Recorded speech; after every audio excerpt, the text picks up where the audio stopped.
Today I'll teach you how to make a frozen lake like this for your snowy landscapes. First, you need to make a body of water. How deep you make it doesn't matter much, but low water might make it a bit easier to do. Remember to make sure your map is covered in snow before you start. Usually I go with a dark blue color for the best effect, but if you change that now or later it's not very important. Now we need some ice textured rocks. Go for some of the flat ones. Now place the rock just under the water surface without it poking through. We need to cover the whole water area in this way. I did this by placing a handful of these and then starting to duplicate them, so I didn't have to place one at a time.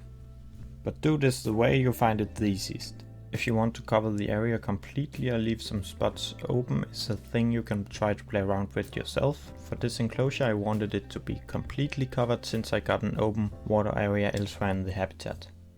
In a moment we will build another layer on top of this, so don't worry too much about the edge between land and water in this state, since that can look a bit unperfect for now. Now that it's all covered, we will look at the transparency and color of the water before we move on. As mentioned earlier, I think a dark blue color is the best to use for this, but that all depends on how you make the transparency. If you set the transparency to 0, you will be able to see more of the texture of the ice and make it look like it got more layers to it. But you can play around with that as you like.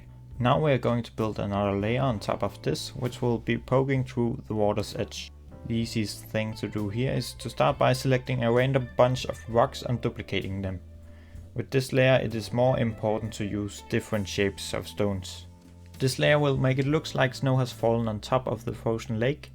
How big of a snow coverage you want is up to you.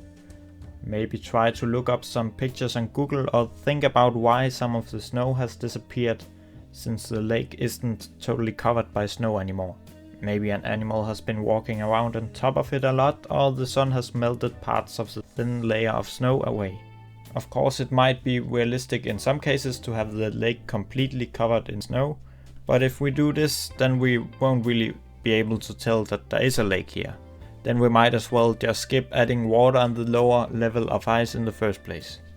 The most important thing to do here is to cover the edge area between land and water. I think that makes a big difference to the realistic appearance. If you found this tutorial useful, then don't forget to give this video a like here on YouTube and subscribe to the channel for more. If you like zoos in the snow, then you will probably also enjoy my Valpson Zoo videos. The same zoo in which I recorded this video.